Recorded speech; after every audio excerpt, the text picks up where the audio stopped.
నమస్కారం. Welcome to our YouTube channel అనగనగా ఓ కథ. మంచి కథలు వినడానికి మా ఛానల్ని తప్పకుండా సబ్స్క్రైబ్ చేయండి. అలాగే మీ ఫ్రెండ్స్ అండ్ ఫ్యామిలీకి షేర్ చేయండి. ఎప్పుడూ లేనిది కాలేజీకి ఫోన్ వచ్చింది సుజాతకి. నేనే సుజాత, ఈరోజు సాయంత్రం ఇంటికి రాగలవా అడిగాడు అన్నయ్య. ఎందుకన్నయ్య, వదిన కొంట్లో బాలేదా ఆత్రంగా అడిగింది. ఏమీ లేదు, మావయ్య తెలుసుగా, జ్ఞాపకం ఉన్నాడా నవ్వాడు. ఎలా మర్చిపోగలను, నాలాంటి మొండిఘటం కొడుకున్నాడు కదా నవ్వేసింది సుజాత కూడా. అదే, అతని కొడుకు శివ వస్తా అన్నాడు, నిన్న ఊళ్ళోకి దిగాడుట. ఆగాడు. నేనెందుకన్నయ్యా, నన్ను చూస్తానన్నాడా కాస్త కోపంగానే అడిగింది సుజాత. అదేం కాదే, ఎప్పుడూ రానివాడు పలకరింపుగా వస్తానంటే ఓకే అన్నాను. పోనీ వాడిని అక్కడికి తీసుకురానా? వద్దొద్దు, కాలేజీ అవగానే నేనే వస్తాలే అని ఫోన్ పెట్టేసింది సుజాత. ఆమె కాస్త ఆలోచనలో పడింది. ఎప్పుడూ తను చూడని వ్యక్తి అమ్మకి దగ్గరవాడు. కాస్త చూడాలన్న కుతూహలం కలక్కపోలేదు సుజాతకి.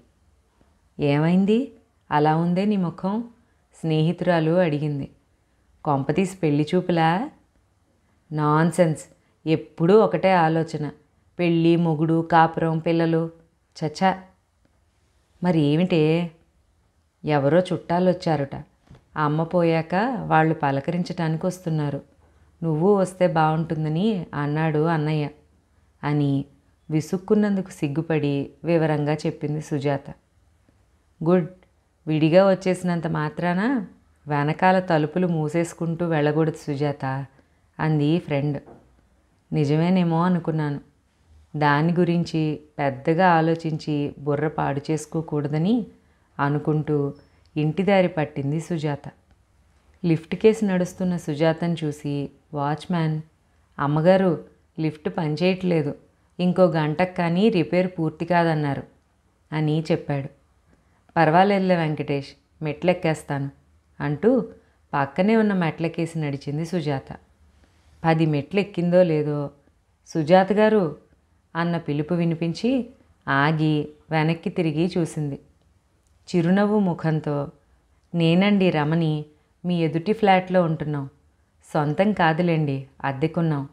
మిమ్మల్ని చాలాసార్లు చూశాను, కానీ పలకరించే ధైర్యం లేక ఊరుకున్నాను అంటూ పరిచయం చేసుకున్న రమకేసి చూసి నవ్వి, అంటే నేను అంత భయపెట్టేలాగా ఉన్నానా అంటూ ఉండగానే రమ కూడా నవ్వేసింది. కాదండి, మీరు కాలేజీలో పనిచేస్తున్నారని, చాలా మంచివారని వాచ్మెన్ చెప్తూనే ఉంటాడు. మీరు ఒంటరిగా ఉంటారటగా. ఈ సంగతి ఎవరు చెప్పారు సరదాగా అడిగింది సుజాత. అందరూ చెప్పారు నెమ్మదిగా అంది రమ. ఇద్దరూ కబుర్లు చెప్పుకుంటూ 3వ అంతస్తు దాకా చేరారు. మీకు పెళ్ళయిందా అడిగింది సుజాత. పుస్తెలు పైకి తీసి చూపించింది రమ. ఓ, నేను చూడనే లేదు. ముందు అవే చూస్తారండి, పెళ్ళంటే అయింది కానీ అంటూ ఉన్న రమ మాటలకి అడ్డొచ్చి, పిల్లలు ఇంకా లేరా అడిగింది సుజాత. అబ్బే వద్దు బాబు, సురేష్కి ఇంకా సరైన ఉద్యోగమే లేదు అంది చాలా నెమ్మదిగా. అదే దొరుకుతుంది, ప్రయత్నం మాత్రం మానకూడదు. రమ భుజం మీద స్నేహంగా చెయ్యి వేస్తూ, అంతా చేసి మీకు 20 దాటి ఉండదు, తొందర పడిపోకండి. మీకు తెలుసా, మనం కాలం పరుగులు తీస్తే బాగుండును అన్నప్పుడు అది నత్తనడక నడుస్తుంది నవ్వింది సుజాత. నన్ను మీరు అనకండి, నువ్వు అనండి చాలు అంది రమ. ఏదో కూరలవాడి కేక వినిపించి పరుగున వచ్చాను, వాడు కాస్త వెళ్ళిపోయాడు.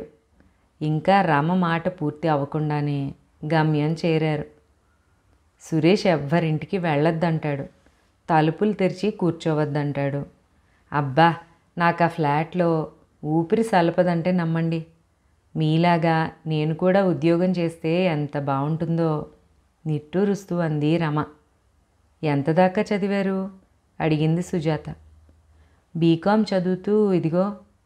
ప్రేమ పెళ్ళా కుతూహలంగా అడిగింది సుజాత. అవునన్నట్టు తల ఊపింది రమ. గుడ్, తెగించి ప్రేమ పెళ్లి చేసుకున్నారు. సొంత కాళ్ల మీద నిలబడక తప్పదుగా. ధైర్యంగా ఉండండి. మీ సురేష్కి ఉద్యోగం వస్తుంది. మీకు పండంటి పాప పుడతాడు. సరేనా అంటూ తన ఫ్లాట్ తాళం తీసుకుంది సుజాత. రమ కూడా తన తలుపు తెరిచి లోపలికి వెళ్ళింది. కాఫీ మేకర్లో కాస్తంత కాఫీ చేసుకుంది సుజాత. అదే సుఖం. క్షణాల మీద కాఫీ చేసుకోవచ్చు. తీరికగా స్నానం చేసి మంచి చీర కట్టుకుంది. అప్పుడే 5:30 దాటిపోయింది. త్వరగా వెళ్ళి తిరిగి రావాలని సుజాత నిర్ణయించుకుంది. తాను తాళం వేసి మెట్లకేసి నడవబోతుంటే లిఫ్ట్ వచ్చేసిందమ్మా అని కేక వినిపించింది. కింద ఫ్లాట్లోని పనిపిల్ల. దాన్ని చాలాసార్లు చూసింది సుజాత. ఎప్పుడూ నవ్వు ముఖంతో కనపడుతుంది. కడిగిన ముత్యంలాగా ఉంటుంది. సుజాత లిఫ్ట్ కేసి నడిచి కిందకి దిగింది. అమ్మా, ఆటో తేనా అడిగాడు వాచ్మెన్. ఏదైనా వెళ్తుంటే ఆపు అంది. ఆటో ఆగింది. ఎక్కి కూర్చుని ఆటో డ్రైవర్కి అడ్రస్ చెప్పింది. ఆ భయంకరమైన ట్రాఫిక్ కీకారణ్యంలోంచి ఆటోవాడు నేర్పరి అయిన సారథిలాగా ఆటోని లాగించేస్తున్నాడు. సుజాత రమణి గురించిన ఆలోచనలో పడింది. ఎంత ధైర్యంగా పెళ్లి చేసేసుకుంది ఒక నిరుద్యోగిని. అద్దె, అన్నం ఎలా ఆలోచించుకోరా? ప్రేమ గొప్పదే కానీ తిండి పెట్టదు కదా. అనుకోకుండా సుజాత పెదాలపై ఒక చిన్న నవ్వు వెలిగింది. బహుశా ఆ వయసులో ప్రేమలో పడితే అలాగే తెగిస్తారేమో అనుకుంది. ఆటో తిన్నగా అన్నగారింటి ముందు ఆపించింది. ముందు కాసేపు ఆటోవాడిని వెయిట్ చేయమందామా అనుకుంది సుజాత. కానీ ఏదో ఒకటి దొరక్కపోతుందా అని బ్యాగ్ తెరిచి డబ్బులు ఇచ్చేసింది. బేరం ఆడకుండా ఎక్కడమే కాకుండా ₹1 ఎక్కువ ఇచ్చింది. అమ్మా, కావాలంటే ఉంటాను. వెయిటింగ్ ఛార్జీ తీసుకోను. నా స్టాండు మీ ఫ్లాట్లకి దగ్గరే అన్నాడు ఆటోవాడు. వద్దులే, ఎంతసేపు ఉంటానో నాకే తెలీదు. ఇది మా అన్నయ్య ఇల్లు అంటూ గేటు తెరుచుకుని లోపలికెళ్ళి గేటు మూసింది. ఎప్పుడు కుక్క ఉంది జాగ్రత్త అన్న బోర్డు చూసి నవ్వుకుంటుంది. తనకు తెలిసిన నాటి నుంచి కుక్క లేనే లేదు. ఎవ్వరూ ఇంట్లోకి రాకుండా అమ్మ ఐడియా ఇది. గేటు తెరిచేయరు, వెయ్యకుండా వెళ్ళరు. కానీ వింత ఏంటంటే ఎప్పుడు ఎవ్వరు మీ కుక్క అరవదేంటి అని అడక్కపోవడం. పెదవుల మీద చిరునవ్వుతో లోపలికి వస్తోన్న చెల్లెని చూసి రా రావేమో, కారేసుకుని మనమే వెడదాం అంటున్నాడు శివ అంటూ సుజాతని ఆహ్వానించాడు. రాకుండా ఎలాగా? ఓ ఆర్డర్ పారేశావు. వదినెక్కడుంది? వంటింట్లోనా అంటూ అడుగు పెట్టింది లోపలికి. పేపర్లోంచి తలెత్తి చూడకుండా కూర్చుని వ్యక్తి కేసి చూసి ఇతనేనా అన్నట్టు చేత్తో అడిగింది. శివ, నా చెల్లి సుజాత అని పరిచయం చేశాడు. హలో అంటూ చేతిలో ఉన్న టైమ్స్ పత్రికని పక్కన పడేసి లేచి నిలబడ్డాడు శివ. అతన్ని చూసి బొమ్మలాగా నిలబడిపోయింది సుజాత. నువ్వా అన్న ఒక్క మాట ఆమె నోటి వెంట వచ్చింది. చిన్న నవ్వు నవ్వి నడుందాకా వంగి నమస్కారం పెట్టాడు శివ. నేనే సుందర్ని అన్నాడు. ఇద్దరూ గట్టిగా నవ్వేశారు. మీకు ఇదివరకే పరిచయం ఉందా? నాకు తెలీదే అన్నాడు సుజాత అన్న చాలా ఆశ్చర్యపోతూ. అవును వెంకట్, ఈమె నాకు డిగ్రీలో క్లాస్మేట్. తర్వాత దారులు వేరయ్యాయి. నాన్న చెప్పేవాడు అత్తయ్య గురించి, నీ గురించి, ఈమె గురించి. ఎందుకో ఈ సుజాతే నీ చెల్లెలని అనుకోలేదు. కాలేజీ నిండా ఎంత కాదన్నా 10-15 సుజాతలు ఉండేవారు. నాకే ఆశ్చర్యంగా ఉంది ఈ అత్త కూతురే ఓ సుజాత అయ్యిందని. నిన్నిలా కలుసుకోవడం చాలా సంతోషంగా ఉంది సుజాత. కానీ నేనిప్పుడు ఆ సంతోషాన్ని ప్రకటించకూడదు. మిమ్మల్ని మీ తల్లిగారు పోయిన సందర్భంగా పలకరించి రమ్మని పంపాడు నాన్న. సారీ, అత్తయ్య పోవడం దురదృష్టకరం. నేను ఎప్పుడో చిన్నప్పుడు చూసిన గుర్తు లీలగా జ్ఞాపకం ఉంది అన్నాడు. సానుభూతి, ఆప్యాయత నిండి ఉంది అతని కంఠస్వరంలో. సుజాత వంటింట్లో వదిన దగ్గరికి వెళ్దామనుకున్న మాట మరిచిపోయి ఒక సోఫాలో జారబడి కూర్చుంది. ఆమె కంట నీరు జారలేదు, కానీ కళ్ళు నీటి పొర కమ్మి ఉన్నాయి. సుజాత, ఇంక నేను పరిచయాలు చేయడం దేనికి? వదినకి సాయం చేస్తాను, మీరు మాట్లాడుకుంటూ ఉండండి అని లోపలికెళ్ళాడు అన్న. నువ్వేమీ మారలేదు సుజాత, అప్పటి యాంగ్రీ యంగ్ ఉమెన్ లాగే ఉన్నావు అన్నాడు శివ. ఇప్పటికీ 5 ఏళ్ల లెక్చరర్ సర్వీసు. అప్పటిలా ఇప్పుడు ఉన్నానని నువ్వంటే నేను నమ్మేస్తానని అనుకోకు, నవ్వి చెప్పింది.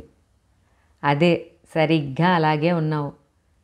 వెంకట్ సుజాత తన ఫ్లాట్లో ఉంది, రాకపోతే వెడదాం అంటుంటే పుస్తీ పూస, నుదుట రూపాయంత బొట్టు, కాళ్ళకి మట్టెలు పట్టీలు కూడా ఉండాలి కాబోలు, ఓ బట్టతల భర్త, చేతిలో ఓ పిల్లో పిల్లాడో, వీలైతే కాస్త కడుపు, ఇంకా అంటూ ఉండగానే, స్టాప్ ఇట్, నన్నేమనుకుంటున్నావు సుందర్?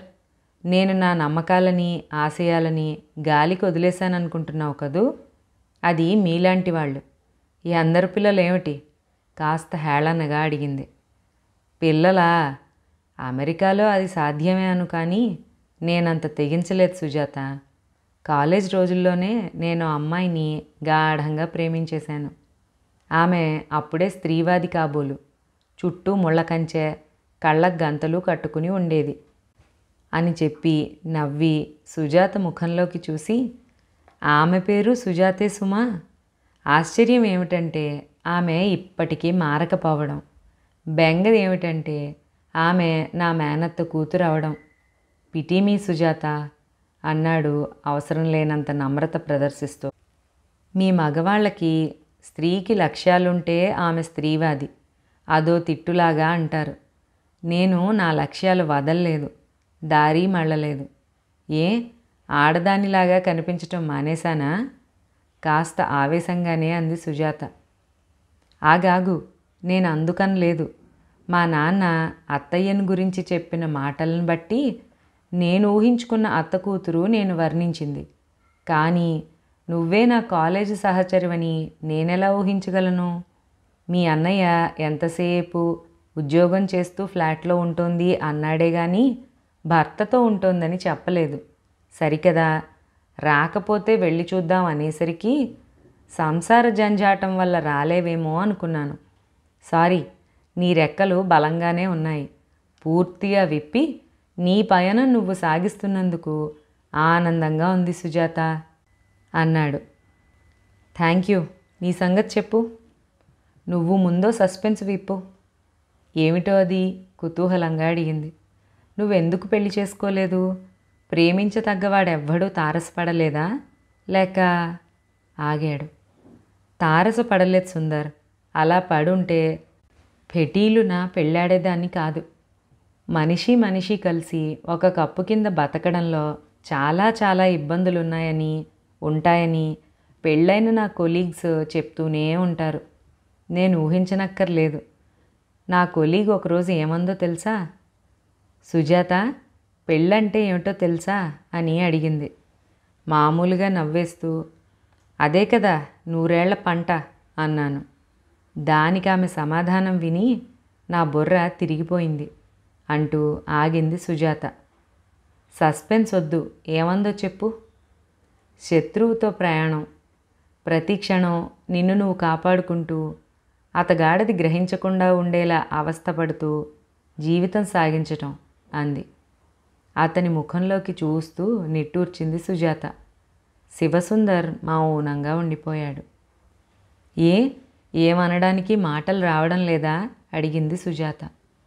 లేదు అన్నాడు నెమ్మదిగా.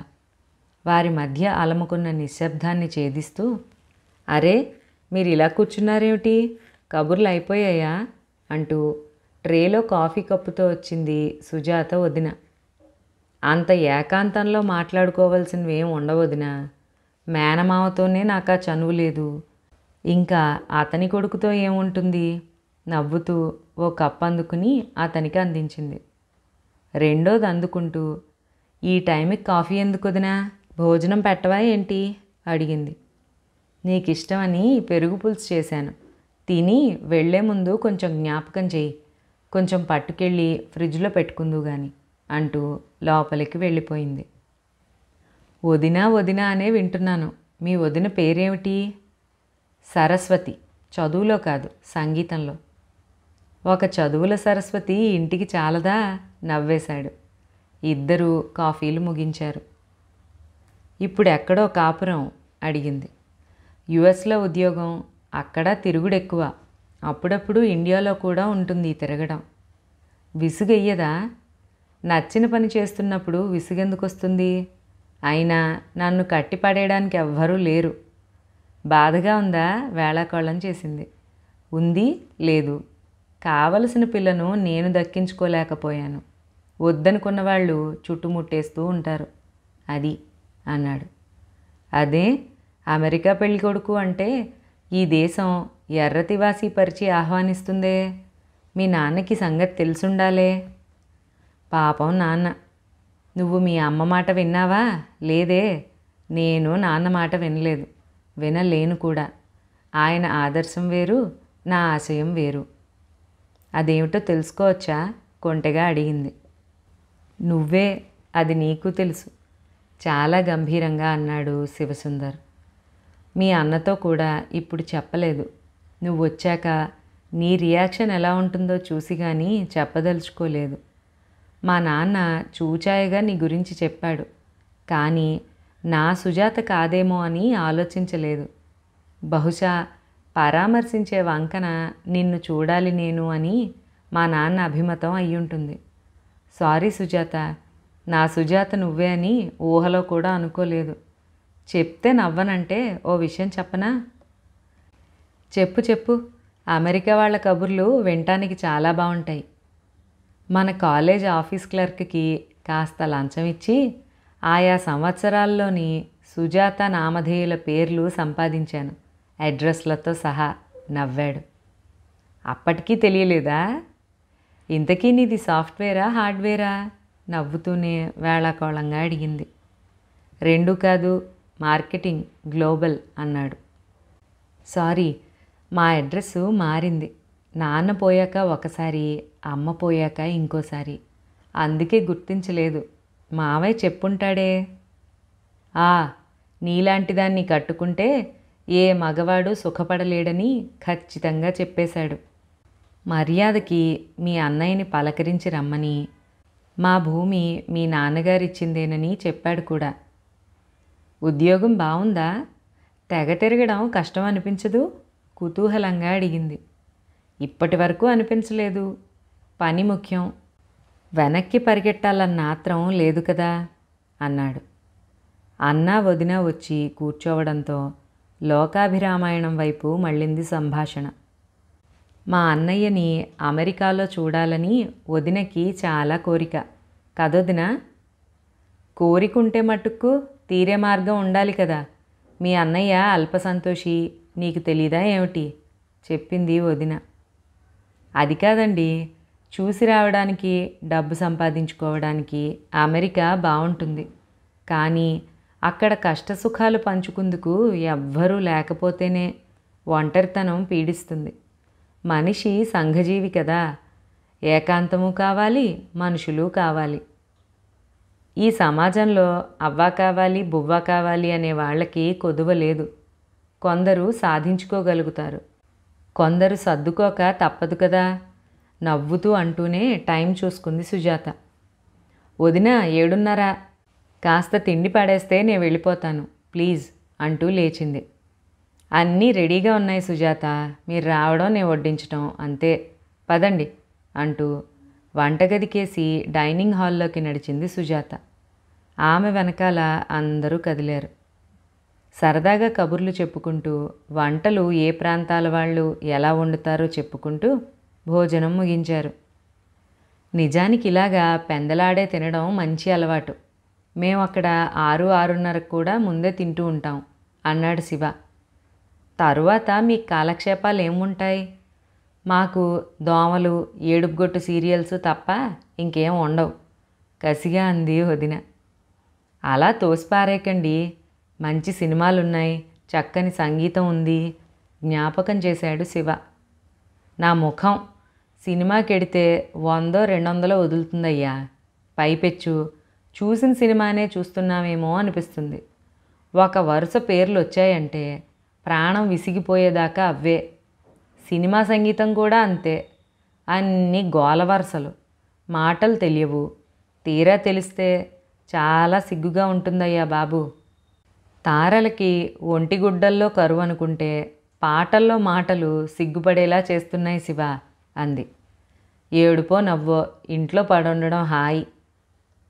శివ, సరస్వతి నీకో నిజం చెప్పట్లేదు. న్యూస్ విందు. న్యూస్ రీడర్ ఏం పెట్టుకుంది, ఏం చీర కట్టుకుంది అవి చూస్తుంది. ఇంక సీరియల్స్ చెప్పకో.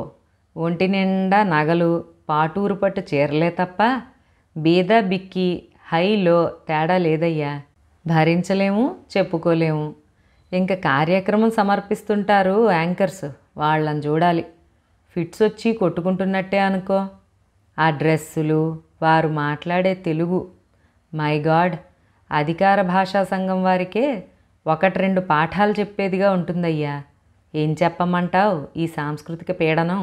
నవ్వాడు అన్నయ్య. అన్నయ్య, అన్యాయం. మన పరువు ఇలా అమెరికా తెలుగువాడి ముందు తీసేస్తావా? దారుణం, కోప్పడింది సుజాత. పర్వాలేదు సుజాత, మాకు ఇలాంటివి లేకపోలేదు. అక్కడి వాళ్ళు ఏమంటారో తెలుసా? The remote is in your hand అంటారు. ఎవ్వరూ బలవంతంగా ఏమీ చూపెట్టలేరు. నవ్వుతూనే అన్నాడు శివ. బై మీరేం చేస్తుంటారు? సుజాతని అడిగాడు.